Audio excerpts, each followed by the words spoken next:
तो हमारे पास basically malaria जो है वो हमारे पास कॉज हो रहा होता है एक प्रोटोजोआ से।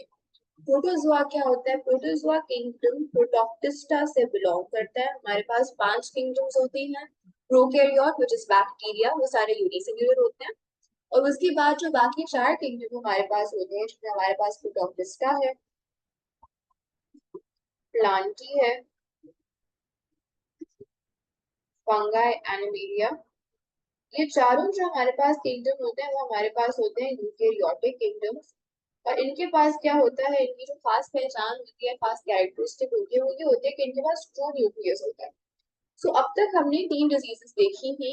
ट्यूबरकुलोसिस देखा था जो कि एक बैक्टीरिया की वजह से, माइकोबैक्टीरियम ट्यूबरकुलोसिस माइकोबैक्टीरियम बोविस की वजह से कॉज हो रहा था।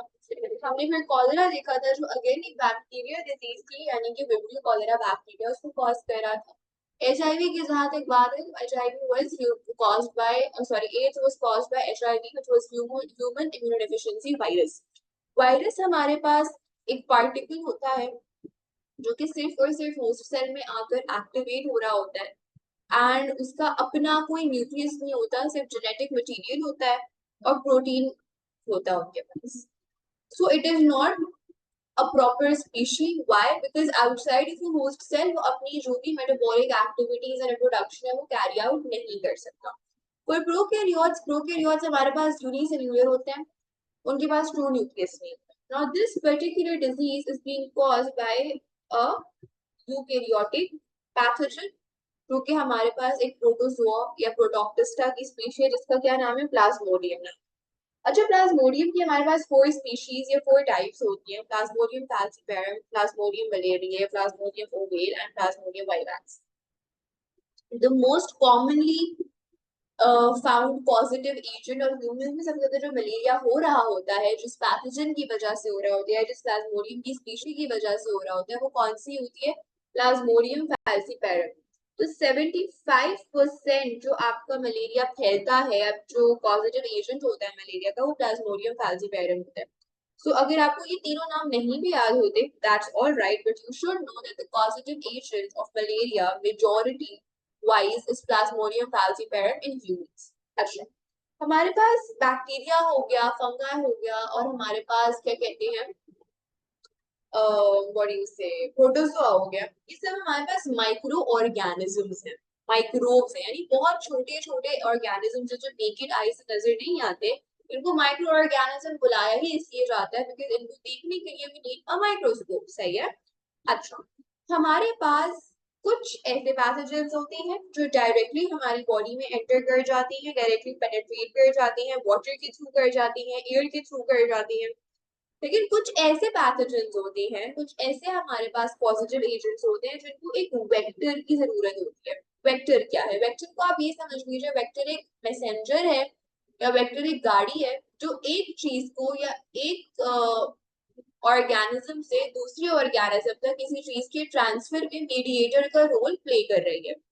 यानी वेक्टर का काम क्या होता है कि एक डिजीज को या एक पैथोजन को एक इंसान से दूसरे इंसान तक मुंतकिल करना। So for example, if I have malaria, मेरा जो मलेरिया है वो मैं अगर किसी के बराबर में बैठी हूँ, उसके ऊपर खांस दूं, उसके ऊपर छींक दूं, उसका झूठा पी लूं, मैं अपने आप से दूसरे अनइन्फेक्टेड इंसान में शायद मलेरिया ट्रांसफर नहीं कर पाऊंगी। क्यों नहीं कर पाऊंगी? इस वजह से कि मलेरिया का जो पॉजिटिव एजेंट है यानी कि प्लाज्मोडियम है, उसको एक वेक्टर की जरूरत होती है। उसको एक कंप्लीट ऑर्गेनिज्म चाहिए होता है अपने पैथोजन को एक पर्सन से दूसरे पर्सन में ट्रांसफर करने के लिए। And particularly for malaria, the vector we have is female Anopheles mosquito। Female Anopheles mosquito क्या है? हमने हमारे इर्द गिर्द almost every day we are encountering mosquitoes, right? अब उनमें से ऑब्वियसली मस्कीटो की जो स्पीशीज होती है उनमें जेंडर्स होते हैं, फीमेल और मेल, ठीक है? हमारे पास जो फीमेल एनाफिलीज मस्कीटो होती है वो बेसिकली अगर हमें काट ले, यानी वो अपना वो बाइट लेने आए, उसने अपना जो भी उसका क्या कहते हैं उसका डंक है, वो जब हमारी स्किन के अंदर पेनिट्रेट करता है तो वो हमारे ब्लड के पास जाता है, राइट? यानी it, for example, this is your skin and this is a mosquito का क्या कहते हैं थिंग। तो ये आपकी स्किन की लेयर है, ये आपका मस्कीटो है, इसने अपना जो डंक है उसने आपकी स्किन है, ये स्किन की लेयर है, और स्किन के नीचे क्या है, स्किन के नीचे ऑब्वियसली आपका ब्लड है, right, this is your blood. तो वो क्या करती है, वो आपकी स्किन से आपकी स्किन को बाइट करके अपना जो उसका डंक होता है वो पेनिट्रेट करती है अप अनटिल योर ब्लड, और आपके ब्लड को सक करती है, ब्लड मील लेती है। बेसिकली जो आपका ब्लड सकिंग मैकेनिज्म प्रोसेस होता है when a mosquito takes blood from you, उसको हम मस्कीटो का ब्लड मील बुलाते हैं, ठीक है। अच्छा देखिए, होता क्या है कि अगर फॉर एग्जाम्पल मैं एक इन्फेक्टेड पेशेंट हूँ और मेरे ब्लड में, मेरे सिस्टम में क्या है, प्लाज्मोडियम की स्पीशी पाई जाती है, तो जब ये मेरे ब्लड को सकअप करेगी, ब्लड मील लेगी, तो उस ब्लड में मेरे पास मेरा वो जो ब्लड है दैट इज कंटैमिनेटेड और that is infected by Plasmodium, right. अच्छा, अब इसने मेरा ब्लड मील ले लिया, इसने मेरे ब्लड के साथ साथ प्लाज्मोडियम को भी सक कर लिया। अब ये फॉर एग्जाम्पल एक अनइन्फेक्टेड पर्सन के पास जाती है जिसके ब्लड में किसी भी किस्म का प्लाज्मोडियम स्पीशी पाया जाता ही नहीं है, उसको मलेरिया है ही नहीं क्योंकि उसके पास मलेरिया का पैथोजन नहीं है, पॉजिटिव एजेंट नहीं है। अब ये जो फीमेल एनाफिलीज मस्कीटो है, इसने एक ऑलरेडी इन्फेक्टेड पेशेंट का कंटैमिनेटेड ब्लड सक कर लिया है, यानी इसके ब्लड में, अगर मेरा ये जो ये फीमेल एनाफिलीज मस्कीटो है, इसके पास जो खून है वो एक गंदा खून है, यानी उसमें प्लाज्मोडियम स्पीशीज शामिल है, कंटैमिनेटेड खून है। अब ये एक नॉर्मल अनइन्फेक्टेड पर्सन के स्किन को जब पेनिट्रेट करके एक अनइन्फेक्टेड पर्सन के पास जाएगी, फॉर एग्जाम्पल हम थोड़ा सा इसको चेंज कर देते हैं, ये मेरे पास अब अनइन्फेक्टेड ब्लड है, ये दूसरे इंसान का अनइन्फेक्टेड ब्लड है। मेरे पास जो ये मस्कीटो थी, इसके पास ब्लड भी था और प्लाज्मोडियम स्पीशी भी थी, राइट। हमारे पास जब एक फीमेल एनाफिलीज मस्कीटो या कोई भी mosquito for that matter bite करता है हमें, तो वो रिलीज करता है हमारी ब्लड स्ट्रीम में एक एंटी कोगुलेंट। एंटी कोगुलेंट हमने प्रीवियस लेक्चर में भी डिस्कस किया था, शायद हमने सर्कुलेटरी सिस्टम वाले में किया हो, कि हमारे पास एंटी कोगुलेंट क्या होता है। एंटी कोगुलेंट हमारे पास एंटी क्लॉटिंग एजेंट होता है। मेरे पास अगर एक वेक्टर है, एक मस्कीटो है, या कोई भी फॉर एग्जांपल ऐसा ऑर्गेनिज्म है, कोई इंसेक्ट है जो मेरे ब्लड को सक करेगा, तो ऑब्वियसली वो मेरे स्किन के थ्रू जाएगा, तो मेरी जो स्किन की लेयर होगी वो उसको पेनिट्रेट करेगा, तो मेरे पास स्किन में कोई ओपनिंग होगी, राइट, या मेरे ब्लड वेसल्स को पेनिट्रेट करेगा, तो मेरे ब्लड वेसल में अगर एक सुराख कर रहा है, करेक्ट। हमारे पास प्लेटलेट्स का काम क्या होता है, हमारे पास प्लेटलेट्स का काम ये होता है कि हमारे पास जब भी कोई ओपनिंग आ जाती है ब्लड वेसल्स के अंदर, या कोई कट लग जाता है ब्लड वेसल्स के अंदर, तो वो फौरन से उस ओपन साइड पे जाकर क्लॉटिंग मैकेनिज्म शुरू कर देता है। अगर एक मस्कीटो को मेरा ब्लड चाहिए और वो पेनिट्रेट करके मेरी स्किन को और मेरी ब्लड वेसल के किसी पॉइंट को ओपन कर रहा है, वहां पर आकर अगर प्लेटलेट्स ने अपना क्लॉटिंग मैकेनिज्म स्टार्ट कर दिया, तो एक लेयर ऑफ क्लॉट फॉर्म हो जाएगी और मेरा जो मस्कीटो है वो क्या नहीं ले पाएगा, वो ब्लड सक नहीं कर पाएगा। तो उसको एक एंटी क्लॉटिंग मैकेनिज्म रिलीज करना पड़ेगा अपने सलाइवा में से, अपनी बॉडी में से, और फिर मेरा ब्लड सक करना पड़ेगा। व्हाई? बिकॉज जितनी देर वो ओपन करके मेरा ब्लड सक कर रहा है, इट हैज टू इंश्योर कि प्लेटलेट्स अपना क्लॉटिंग मैकेनिज्म स्टार्ट ना कर दें। सो मस्कीटो जब भी आकर आपका ब्लड नहीं लेता है, वो सबसे पहले अपने सलाइवा को सिक्रीट करता है, जिसके अंदर क्या होता है, एंटी कोगुलेंट होता है, यानी एंटी क्लॉटिंग एजेंट होता है, which prevents your blood from naturally clotting itself, and ताकि वो आराम से आपका ब्लड सक कर सके, ब्लड भी ले सके। अब वो जब अपना सलाइवा एंटीकोगुलेंट भेजने के लिए आपके ब्लड में रिलीज करेगा, तो साथ साथ ऑब्वियसली उसके बॉडी के अंदर प्लाज्मोडियम की स्पीशी है, तो वो भी आ जाएगी, right. So what happened was कि मेरे पास एक नॉर्मल फीमेल एनाफिलीज मस्कीटो थी जिसके पास प्लाज्मोडियम नहीं था। उसने एक इन्फेक्टेड पर्सन का एक कंटैमिनेटेड ब्लड जो है प्लाज्मोडियम से वो सक किया, तो उसके बॉडी के सिस्टम में प्लाज्मोडियम भी एंटर हो गया। अब वो प्लाज्मोडियम की वेक्टर बन गई है, पहले वो वेक्टर नहीं थी फीमेल एनाफिलीज मस्कीटो, लेकिन अब जब उसकी बॉडी में प्लाज्मोडियम स्पीशी एंटर कर गई है, तो अब वो वेक्टर बन गई है। क्यों? क्योंकि वो एक ऑर्गेनिज्म से उसने प्लाज्मोडियम लिया, और अब अगर वो दूसरे अनइन्फेक्टेड इंडिविजुअल के पास जाएगी और उससे ब्लड मील सक करेगी, तो वो ना सिर्फ अपने सलाइवा के थ्रू एंटीकोगुलेंट ब्लड में एंटर करेगी अनइन्फेक्टेड पर्सन के, बल्कि प्लाज्मोडियम की स्पीशी भी एंटर करेगी। सो एक इन्फेक्टेड पर्सन से प्लाज्मोडियम लेकर वो वेक्टर बनी, और वो एक अनइन्फेक्टेड पर्सन को जब उसने प्लाज्मोडियम उसके सिस्टम में इंसर्ट कर दिया तो वो क्या हो गया, वो एक वेक्टर का उसने रोल प्ले कर दिया, और इस तरह से हमारा जो प्लाज्मोडियम है वो एक इंसान से दूसरे इंसान तक ट्रैवल कर गया। Is this clear? Any questions? Yes, anticoagulant हमेशा रिलीज होगा, क्योंकि एंटीकोगुलेंट का रोल क्या है, to prevent blood from clotting, ताकि आपका जो मस्कीटो है वो आराम से ब्लड सक कर सके। तो एंटीकोगुलेंट हर केस में रिलीज होता है। अच्छा, एक और क्वेश्चन ये भी आता है और अक्सर आ जाता है कि हमारे पास फीमेल एनोफिलीज मस्कीटो ही वेक्टर क्यों है और मेल एनोफिलीज मस्कीटो वेक्टर क्यों नहीं है? क्या हमें सिर्फ फीमेल मच्छर काटते हैं, मेल मच्छर नहीं काटते? सो द थिंग इज कि हमारे पास जो मेल मच्छर होते हैं वो ब्लड में सर्वाइव नहीं है, उनको ब्लड में नहीं चाहिए होता। क्यों नहीं चाहिए होता उनको? इसलिए नहीं चाहिए होता क्योंकि हमारे पास जो फीमेल एनाफिलीज मस्कीटो है उसके पास क्या होते हैं, एग्स होते हैं, राइट? फॉर रिप्रोडक्टिव पर्पसेस उसके पास एग्स होते हैं, करेक्ट?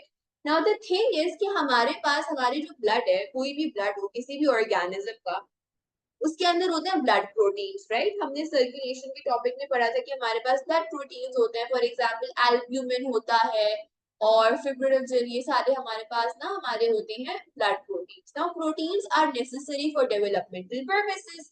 तो female Anopheles mosquito blood meal क्यों लेती है? इसलिए लेती है क्योंकि उसको ब्लड प्रोटीन्स चाहिए होते हैं for the development of its eggs.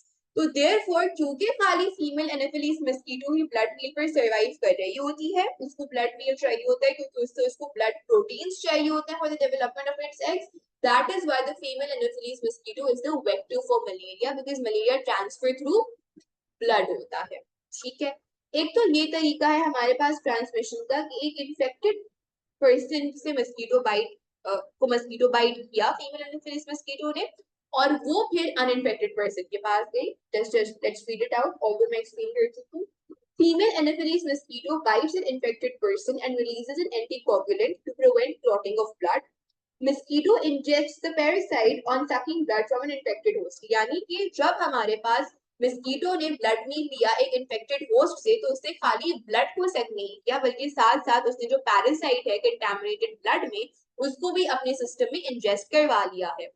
Now, when the mosquito bites an uninfected person, it transmits the parasite to the uninfected person. तो एक तो ये तरीका हो गया ट्रांसफर ऑफ प्लाज्मोडियम स्पीशी का।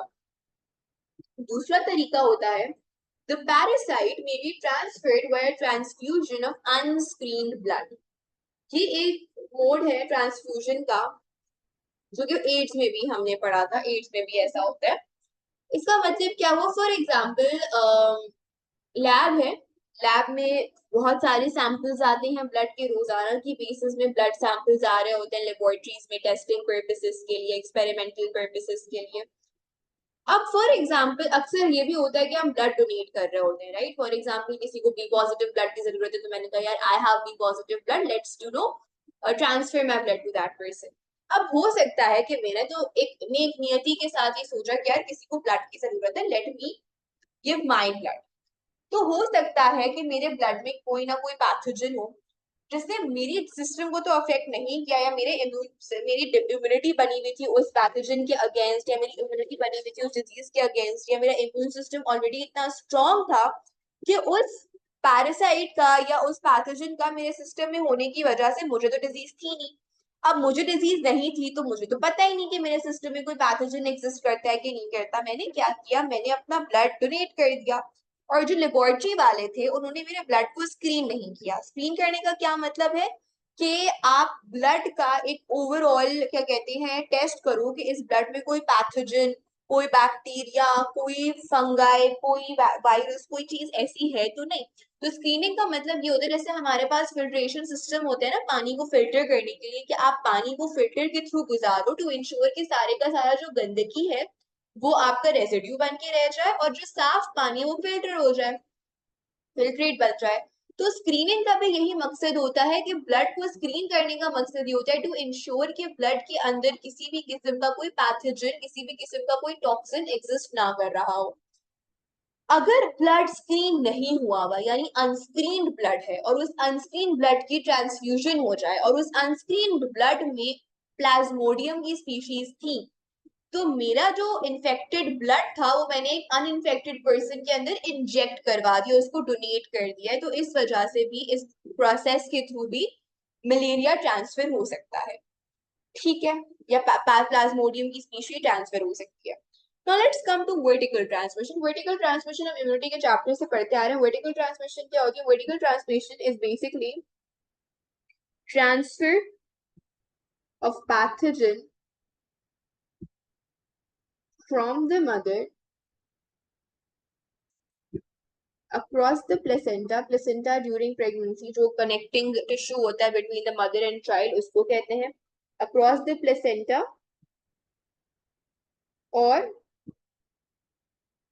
During breast feeding. तो अगर ड्यूरिंग प्रेगनेंसी फेज है और मदर के ब्लड में हमारे पास क्या कहते हैं प्लाज्मोडियम स्पीशी एग्जिस्ट करती हैं, तो मदर और चाइल्ड के बीच में जो कनेक्टिंग लिंक होता है यूट्रस में वो होता है प्लेसेंटा। तो उसके through basically exchange of body fluids हो रहा होता है between the foetus which is the baby and the mother. तो प्लेसेंटा के थ्रू अगर बच्चे में क्या कहते हैं मदर की जो ब्लड में पैथोजन है वो अगर बेबी में ट्रांसफर हो जाए उसको वर्टिकल ट्रांसमिशन कहते हैं। या फिर during breast feeding breast milk में अगर पैथोजन प्रेजेंट है तो उसके थ्रू अगर ट्रांसफर हो जाए तो उसको वर्टिकल ट्रांसमिशन कहते हैं। बहुत रेयर होता है कि मलेरिया वर्टिकल ट्रांसमिशन के थ्रू ट्रांसफर हो, बहुत रेयरली ऐसी चीज हमारे पास नजर आती है। अच्छा, तो ये हमारे पास हो गए मोड्स ऑफ ट्रांसमिशन। सही है जी। नाउ लेट्स टॉक अबाउट कि हमारे पास अब मलेरिया ट्रांसफर हो गया, ट्रांसफ्यूज हो गया है, एक पर्सन की बॉडी में आ गया, तो होता क्या है? Let's see.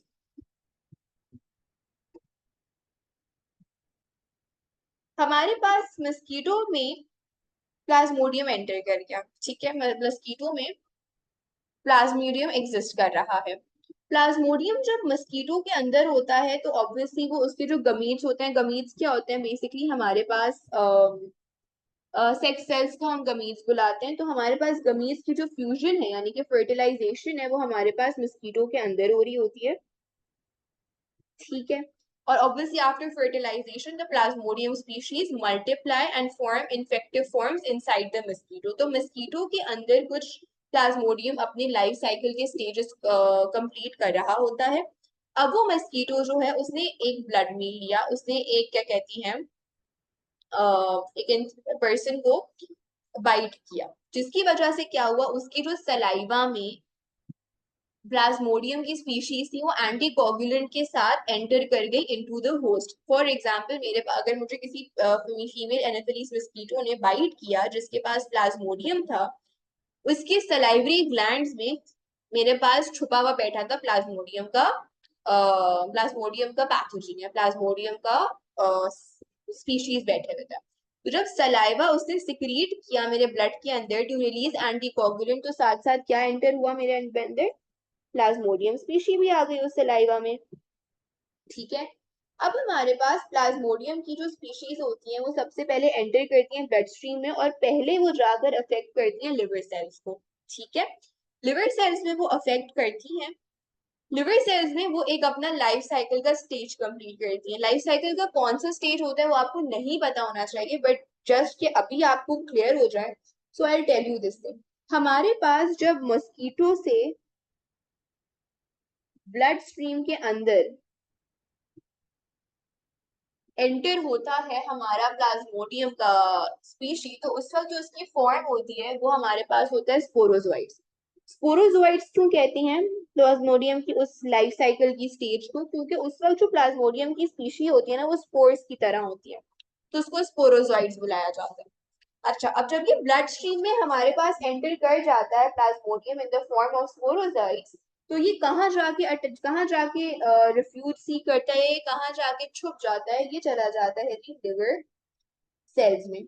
ऑब्वियसली लिवर हमारे पास एक बॉडी का ऑर्गन है, लिवर को ब्लड मिलता है, ऑक्सीजन मिलती है, लिवर सेल्स की एनर्जी बनती है। तो ऑब्वियसली लिवर सेल्स में जो ब्लड सप्लाई आ रही है उसके थ्रू वहां पे चूंकि प्लाज्मोडियम भी बैठा हुआ है, तो जो न्यूट्रिएंट्स और ब्लड सप्लाई लिवर सेल्स के पास आ रही है वही न्यूट्रिएंट्स और वही ब्लड सप्लाई को इस्तेमाल करता है ये प्लाज्मोडियम, और ये नरिशमेंट और न्यूट्रिएंट्स ले रहा होता है। अच्छा, जब हमारे पास ये लिवर सेल्स में होता है तो एक पॉइंट आता है कि जब ये अपनी लाइफ, बिल्कुल लिवर में न्यूट्रिशन लेगा कैसे, लिवर के पास ब्लड आ रहा है, ब्लड में क्या होता है, एब्जॉर्ब न्यूट्रिएंट्स होते हैं। तो लिवर सेल्स के पास जो न्यूट्रिशन आ रहा है वो उसका इस्तेमाल ये प्लाज्मोडियम भी करेगा, क्योंकि ये पैरासाइट है। पैरासाइट क्या करता है कि ये होस्ट के न्यूट्रिशन को हाईजैक कर लेता है, होस्ट सेल से न्यूट्रिशन ले रहा होता है, होस्ट सेल से खाना ले रहा होता है। तो जो लिवर सेल्स के पास न्यूट्रिशन आ रही है थ्रू ब्लड, वो ये प्लाज्मोडियम की स्पीशीज भी ले रही होती है। ठीक है। अच्छा, अगर तो ये लिवर सेल, एक तो ये क्या फायदा हो रहा है इनको लिवर सेल्स में रहने का, लिवर सेल्स में रहने का इनको एक तो ये फायदा हो रहा है कि इनको न्यूट्रिशन मिल रहा है। ठीक है, न्यूट्रिशन मिल रहा है तो ये ग्रो कर पा रहे हैं, डेवलप कर पा रहे हैं। ठीक है, मजे में फुल टाइम। दूसरा फायदा ये हो रहा है कि हमारे पास जब भी कोई पैथोजन किसी सेल में जाकर छुप जाता है तो वो अपने आप को प्रोटेक्ट कर लेता है, सेव कर लेता है, किससे, इम्यून सिस्टम के अटैक से। क्यों? क्योंकि इम्यून सिस्टम हमारे पास कहाँ पे फंक्शन हो रहा होता है, ब्लड के अंदर फंक्शन हो रहा होता है। ब्लड के जो WBCs होते हैं, हमारे जो लिम्फोसाइट्स होते हैं, हमारे जो फैगोसाइट्स होते हैं, they are present inside the blood. तो अगर मेरा पैथोजन, मेरा पैरासाइट ब्लड में नहीं है तो मेरा जो इम्यून सिस्टम है वो अपना जो इम्यून अटैक है, जो इम्यून रिस्पॉन्स है वो कैरी कर नहीं पाएगा, क्योंकि जो एंटीजन है, जो पैथोजन है, उसने अपने आप को कंसील किया हुआ है, छुपाया हुआ है किसी सेल के अंदर। तो जब ये लिवर सेल्स में है तो ना सिर्फ इसको क्या मिल रही है, इसको ना सिर्फ न्यूट्रिशन मिल रही है, बल्कि साथ साथ इट इज प्रोटेक्टिंग और concealing itself from immune attack. और ना सिर्फ इम्यून अटैक, हमारे पास जो दवाइयां हैं या जो एंटीबायोटिक्स हैं या जो एंटी मलेरियल ड्रग्स हैं, उनसे भी ये अपने आप को प्रोटेक्ट करे लिवर सेल्स में छुप के। इस फिनोमिना को कहते हैं एंटीजेनिक कंसीलमेंट।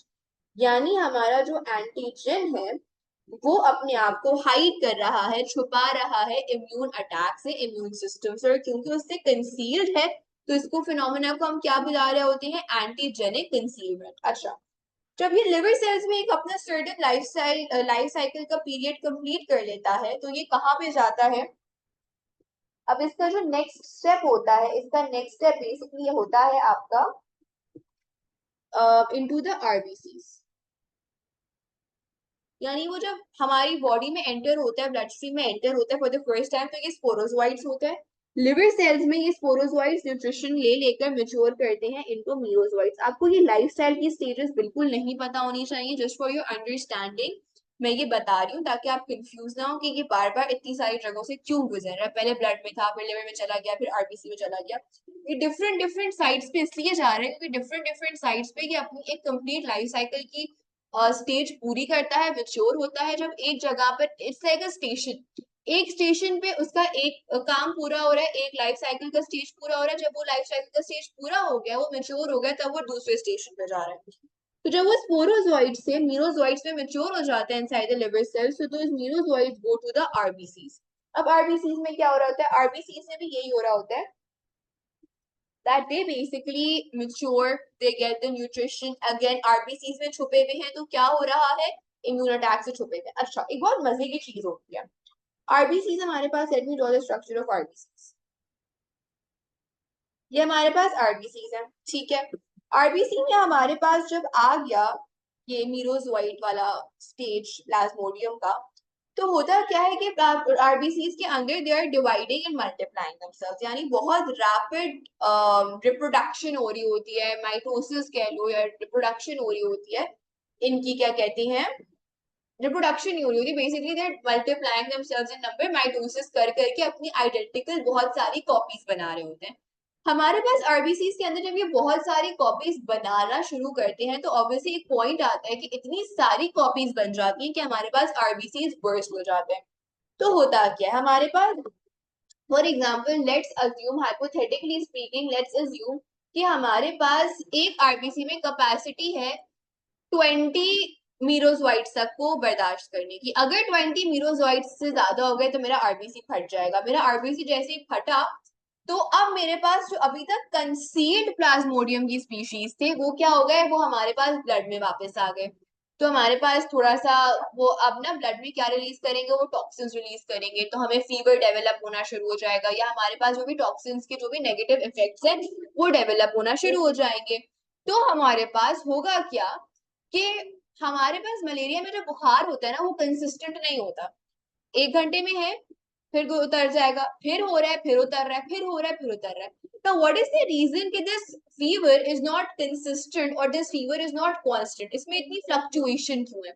उसका रीजन ये है कि जब हमारे पास आरबीसी से बर्स्ट होकर प्लाज्मोडियम की स्पीशीज ब्लड स्ट्रीम में आते हैं तो वो कुछ टॉक्सिन्स रिलीज करते हैं जिसकी वजह से फीवर डेवलप होता है।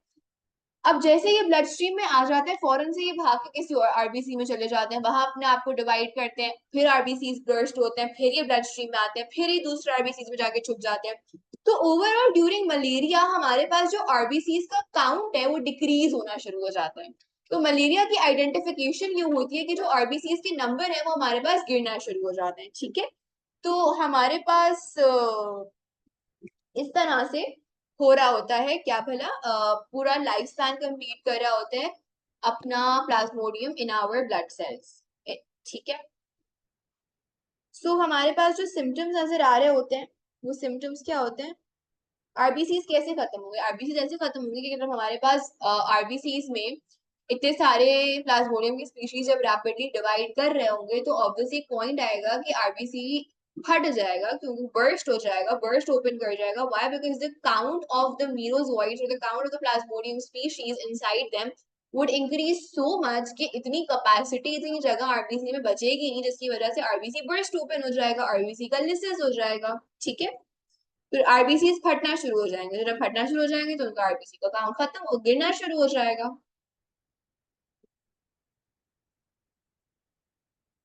ठीक है, does that answer your questions and क्या अभी भी कोई कंफ्यूजन है? ओके।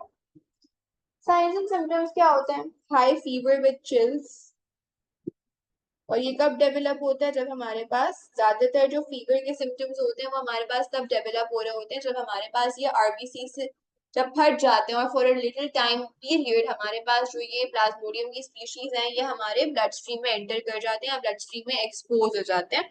तो उस ड्यूरेशन में ये सर्टेन टॉक्सिन्स ब्लड में रिलीज करते हैं जिसकी वजह से फीवर के सिम्टम्स डेवलप होते हैं। हेडेक होता है, वॉमिटिंग होती है,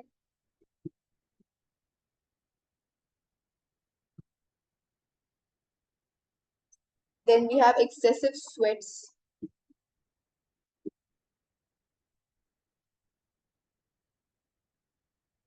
डायरिया भी हो सकता है, and one more point, anaemic. Can you tell me कि इस पॉइंट की क्या रेलेवेंस है या इस पॉइंट की क्या कॉज हो सकती है?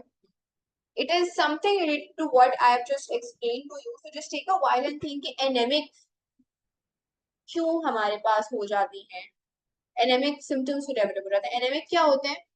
Anaemic, no, anaemic means lack of iron, that is anaemic.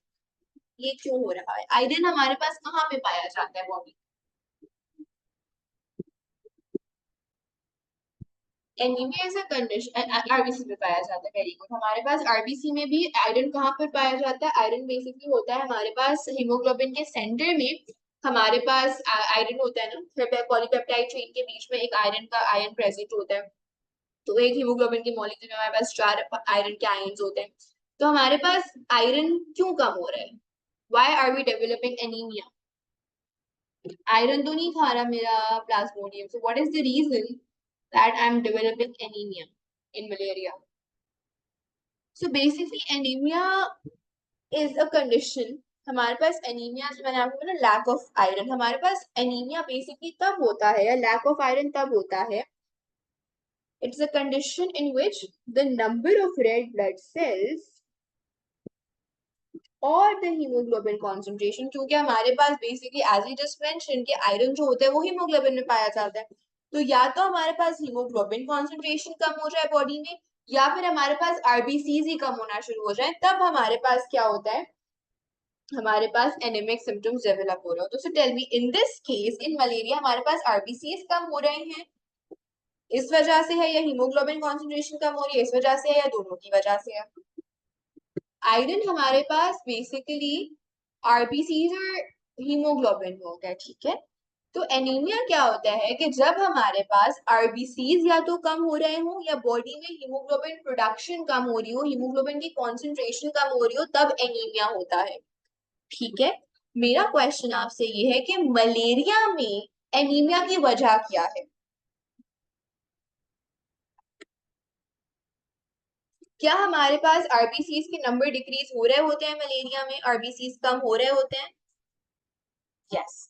Iron के आयंस क्योंकि हीमोग्लोबिन में है और क्योंकि हीमोग्लोबिन आरबीसी में है, तो अगर आरबीसी का काउंट कम होगा, आरबीसी के नंबर कम होंगे, तो हमारे पास जो आयरन की कॉन्सेंट्रेशन है हमारी बॉडी में वो भी कम हो जाएगी, ठीक है। ओके।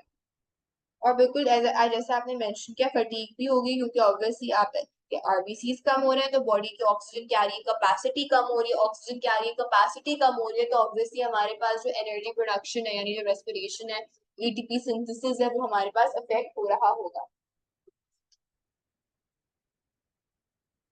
हाँ, इसी चीज को आगे बढ़ाते हुए एक क्वेश्चन है। The question says suggest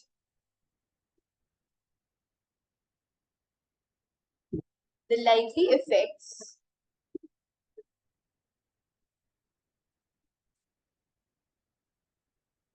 on the body due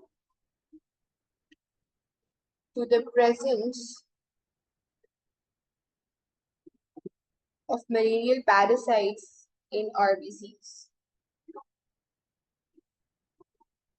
अच्छा, तो क्या क्या हमारे पास इफेक्ट्स हो सकते हैं आरबीसीज में मलेरियल पैरासाइट होने के? सबसे पहले तो नंबर ऑफ आरबीसीज डिक्रीज करेगा because these parasites rapidly divide with in the RBCs. So parasites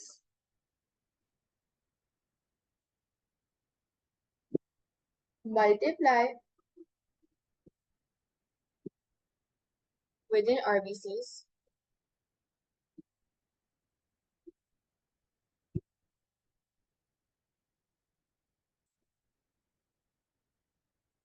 which eventually burst causing a decrease in RBC count।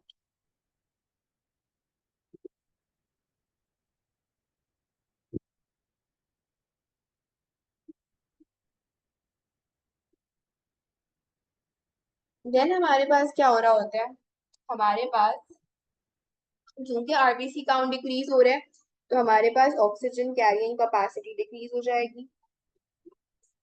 Oxygen carrying capacity of RBCs or oxygen carrying capacity of the blood decreases, capacity of blood decreases। और तीसरा मैंने क्या कहा था कि जब हमारे पास ये आरबीसीज बर्स्ट हो जाते हैं तो फॉर सम टाइम पीरियड हमारे पास जो ये पैरासाइट्स हैं वो एक्सपोज हो जाते हैं या वो एंटर कर जाते हैं ब्लड स्ट्रीम के अंदर, जिसकी वजह से these parasites release toxin in the bloodstream causing symptoms like fever।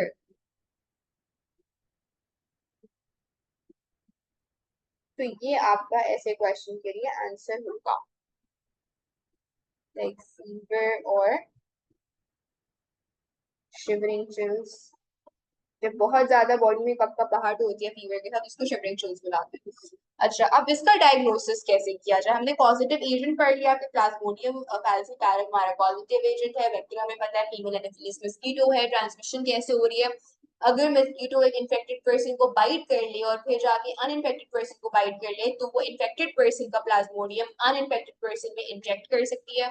अगर अनस्क्रीन ब्लड की ट्रांसफ्यूजन हो जाए या वर्टिकल ट्रांसमिशन हो जाए। फिर हमने साइंस एंड सिम्टम्स भी पढ़ लिए, कौन से सेल्स में किस तरह से जाकर प्लाज्मोडियम अपना काम कर रहा है वो भी हमने देख लिया। नाउ ये सब तो हो गया, इसका डायग्नोसिस कैसे होगा, पता कैसे चलता है कि हमें मलेरिया है? तो डायग्नोसिस के लिए हम क्या करते हैं, हम ब्लड टेस्ट करते हैं। ब्लड टेस्ट करते हैं, माइक्रोस्कोपिक ब्लड टेस्ट होता है जिसके थ्रू हमें, अगर हमारे पास उस ब्लड टेस्ट में, उस ब्लड सैंपल में हमें स्पीशीज मिल जाए किसके, भला प्लाज्मोडियम के, सो वी वुड से कि हमारे पास ब्लड में प्लाज्मोडियम स्पीशीज हैं, तो इसका मतलब है कि we have a condition of malaria happening.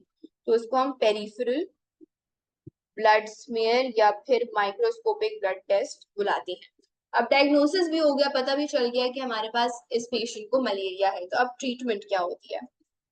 Treatment के लिए we give anti malarial drugs, और आपको एक ड्रग का नाम, एंटी मलेरियल ड्रग का नाम जरूर से पता होना चाहिए, ये सिलेबस में मेंशन्ड है, विच इज क्लोरोक्वाइन। कुछ लोग इसको क्लोरोक्वाइन बुलाते हैं, कुछ लोग इसको क्लोरोक्विन बुलाते हैं। It is one of the anti malarial drugs which is given during malaria to combat whatever effects malarial parasites are doing in the body. दूसरा, ये हमारे पास कॉम्बिनेशन ऑफ मलेरियल ड्रग्स होता है। खाली एक मलेरियल ड्रग नहीं है कि मैं कोई खाली एक एंटी मलेरियल प्रिस्क्राइब कर दूं during malaria, no. I give different malarial drugs का कॉम्बिनेशन, वाई टू इंश्योर कि मेरे पास किसी किस्म की रेजिस्टेंस डेवलप ना हो जाए with in the parasites, with in the pathogens. क्यों? क्योंकि मेरे पास जो मलेरिया है, मलेरिया के जो पैथोजन है यानी प्लाज्मोडियम की जो स्पीशी है वो यूकेरियोटिक है। और अभी हम जब पढ़ेंगे कि हमारे पास डिफिकल्टी क्यों है एक मलेरिया के खिलाफ इफेक्टिव काम करने वाली वैक्सीन बनाने की, तो उसमें हम पढ़ेंगे कि क्योंकि एक यूकेरियोटिक स्पीशी है, एंड वी नो कि जो यूकेरियोटिक स्पीशीज होती है, मल्टीसेलुलर स्पीशीज होती हैं विद ट्रू न्यूक्लियस, क्योंकि उनके पास ट्रू न्यूक्लियस होता है, तो इसका मतलब है that they are more advanced, more complex organisms. तो क्योंकि ये मोर एडवांस्ड हैं, क्योंकि ये मोर कॉम्प्लेक्स हैं, तो इनके अंदर जो हमारे पास वेरिएशन आती है, म्यूटेशन आती है, वो बहुत ज्यादा क्विक और बहुत ज्यादा कॉम्प्लेक्स होती है। So the reason why we give combination of malarial drugs is to ensure कि मेरी दवाई के खिलाफ resistance develop ना हो जाए. So this is how we treat malaria. अच्छा जी, कुछ केसेस में खाली हमें क्या करना होता है, ओरल एंटी मलेरियल्स प्रिस्क्राइब कर देते हैं कि भाई आप दवा लेते रहें और आप सही हो जाएंगे। कुछ केसेस में जो हमारे पास सिवियर मलेरिया के केसेस होते हैं, हमें क्या देने पड़ते हैं, आईवी फ्लूइड्स में ये एंटी मलेरियल ड्रग्स देने पड़ते हैं, यानी हमें ड्रिप लगानी पड़ती है, ताकि हम वेट नहीं कर सकते कि दवा बॉडी में जाएगी, उसकी एब्जॉर्प्शन होगी, फिर वो असर दिखाएगी। No, we have to directly infuse the anti malarial drugs in the system so that उसका जो इफेक्ट है वो रैपिड हो और क्विक। ठीक है। प्रिवेंशन एंड कंट्रोल, हमेशा कहा जाता है कि हमारे पास एहतियात इलाज से बेहतर है, तो किस तरह से हम प्रिवेंट और कंट्रोल कर सकते हैं इस डिजीज को। हमारे पास ये डिजीज फैल किस वजह से रही है? मच्छरों की वजह से फैल रही है, फीमेल एनाफिलीज मस्कीटो की वजह से फैल रही है। तो हम क्या कर सकते हैं? एक तरीका जो है प्रिवेंशन एंड कंट्रोल का, वो है मस्कीटो इरेडिकेशन, मस्कीटो से छुटकारा हासिल करना। और वो हम कैसे कर सकते हैं? हम इंसेक्टिसाइड स्प्रे यूज करें, हम इंसेक्टिसाइड्स यूज करें, ठीक है, हम मस्कीटो रेपेलेंट्स यूज करें, मस्कीटो स्प्रेज यूज करें, इन ऑर्डर टू इंश्योर कि हमारे पास मस्कीटो अटैक ना हो। मस्कीटो रेपेलेंट्स और स्प्रेज, हम क्या कहते हैं, spreading oil over stagnant water. इसका क्या मतलब हुआ, spreading oil over stagnant water? खड़े पानी के ऊपर अगर मैं ऑयल की लेयर बिछा दूं तो इससे क्या फायदा होगा? Very good. हमारे पास जो मस्कीटो के एग्स होते हैं वो कहाँ पर होते हैं? वो खड़े हुए पानी में, गंदे पानी के, जो खड़ा हुआ स्टैग्नेंट वाटर होता है उसमें मस्कीटो अपने एग्स ले करती है, ठीक है। अगर मैं उसके ऊपर एक ऑयल की लेयर, क्या कहते हैं, आकर वो कर दूं, क्या कहते हैं, बिछा दूं, तो होता क्या है कि हमारे पास जो फर्टिलाइजेशन होती है ना उसकी, क्या कहते हैं, मस्कीटोज की, वो होता क्या है कि हमारे पास जो मस्कीटो के एग्स होते हैं वो फीमेल ले करती है, और उसके बाद जो मेल होता है वो आकर उनको फर्टिलाइज करता है। तो अगर मैं स्टैग्नेंट वाटर के ऊपर, यानी जहां पर एग्स लेड हैं, वहां पर मैं क्या कर दूं, ऑयल की एक लेयर लगा दूं, तो मेरे पास जो मेल मस्कीटो है वो आकर उन एग्स को फर्टिलाइज नहीं कर पाएगा, जिसकी वजह से what have we done, we have disrupted the breeding sites of mosquito. तो इससे क्या हो रहा है, to disrupt the breeding sites of mosquito. अच्छा, दूसरा ये कि मेरे पास अगर मैं इंट्रोड्यूस कर दूं फिश को, और स्पेसिफिकली जो गपीज होती हैं उनको, इंट्रोड्यूसिंग फिशेस इन पॉन्ड्स, ताकि वो जो ये फिशेस हैं वो किसको खा जाएं, वो उन मस्कीटो के एग्स को या मस्कीटो लार्वा को खा जाए, टू ईट मस्कीटो एग्स और लार्वा, ठीक है। तो इन तरीकों से हम मस्कीटो इरेडिकेशन करवा सकते हैं। दूसरा क्या तरीका है, मस्कीटो नेट से, आप we can use mosquito nets, ठीक है, हम मस्कीटो नेट्स इस्तेमाल कर सकते हैं। अच्छा, ये हमारे पास मस्कीटो इरेडिकेशन का तरीका नहीं है, ये हमें prevention of mosquito bite, sorry, ये भी मस्कीटो रेपेलेंट भी और मस्कीटो नेट्स, इससे हम मच्छरों को खत्म नहीं कर रहे हैं, हम अपने आप को प्रोटेक्ट कर रहे हैं, किससे, मस्कीटो बाइट से। तो this is a basically a method of prevention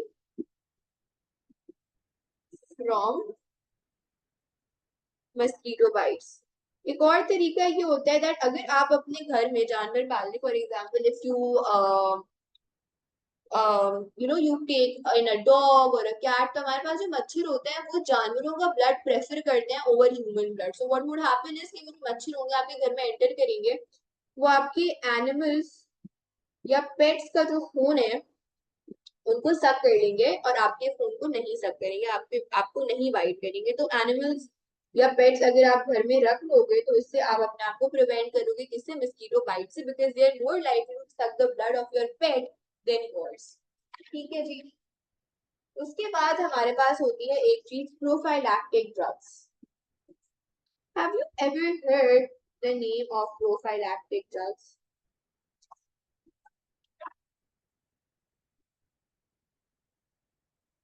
prophylactic drugs हमारे पास एक एहतियात का जरिया होते हैं। कैसे होते हैं प्रोफाइलैक्टिक ड्रग्स हमारे पास?